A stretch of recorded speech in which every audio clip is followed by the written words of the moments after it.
Hey, this is Rick. I'm with Flood Rescue Academy. We're out here shooting a couple of videos for YouTube while things are kind of slow this time of year, but we want to keep you guys interested and peaked and everything else. So today we're going to talk about pre-planning your problem areas. This is one thing we cover a lot in class. Pre-planning does not stop basically until you get in the water, and even then you have to adjust your plan on the fly. But we teach success through preparation. So in your area, the best way to get set up to do an actual rescue is go look at your potential problem areas. Now, unfortunately, we're in kind of a dry spot here in Central Texas because I encourage you to look at your problem areas when they're actually flooding, but don't despair. You can actually look at problem areas when they're not in flood conditions. You just got to know what to look for. So we're on the San Gabriel hike and bike trail outside of Georgetown, Texas. So this is actually not a roadway, it's just kind of a running trail slash bike trail. But imagine if you got a hiker, walker, biker, dog walker, something like that came off of this and you got called out that somebody got swept downstream.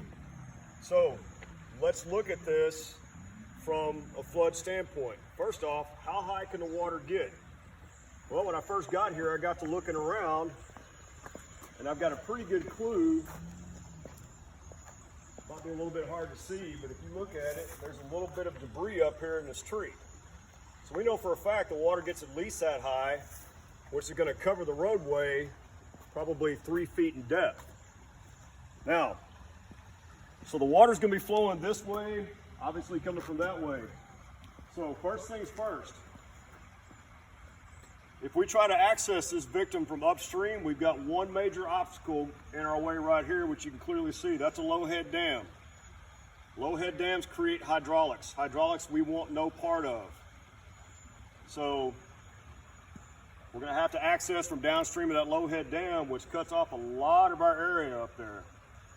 Now the good news is low-head dams also trap downstream debris somewhat effectively, so your upstream spotter might sort of kind of get the day and or night off, but don't not place them just because of that.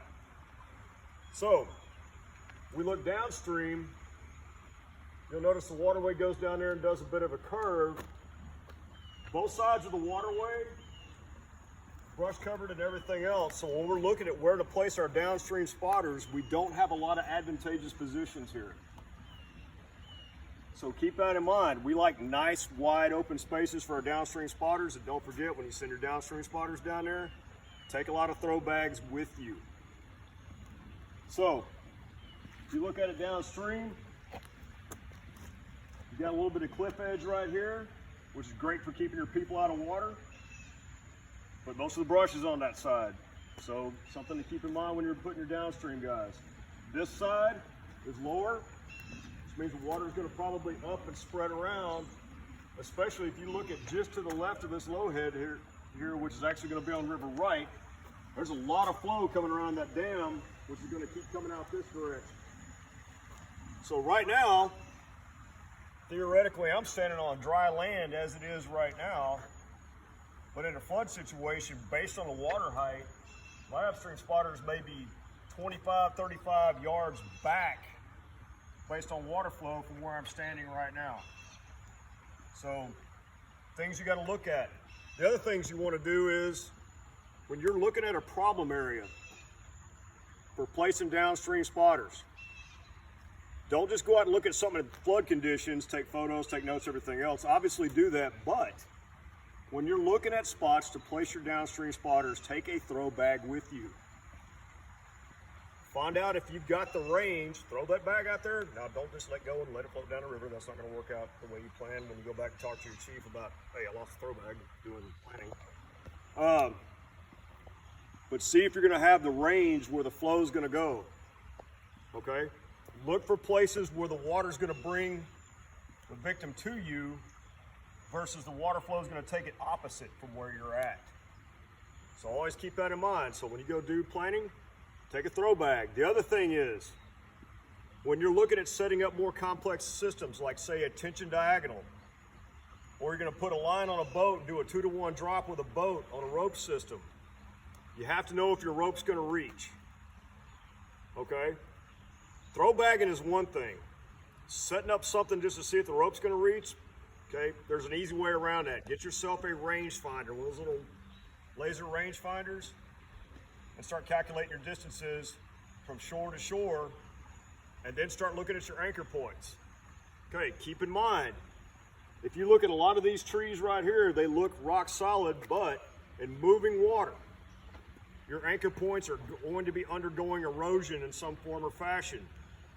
So keep an eye on your anchors. Make sure they're not going to get pulled over once you put something under tension or something under weight.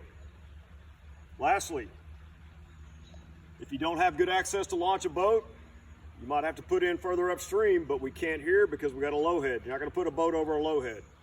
I mean, you do it once, it's just not going to work out the way you originally planned. But again, pre-planning is key for everything you do, and pre-planning doesn't stop until you're into the water, and even then, it doesn't really quit. You just got to adjust your plan on the fly. Keep in mind, it's going to go wrong. So slow down, think. Best thing you can do is stay out of the water. Get them from the shore if at all humanly possible. Again, this is Rick. We're Flood Rescue Academy. Tune in for more. Y'all have a good day and stay safe out there.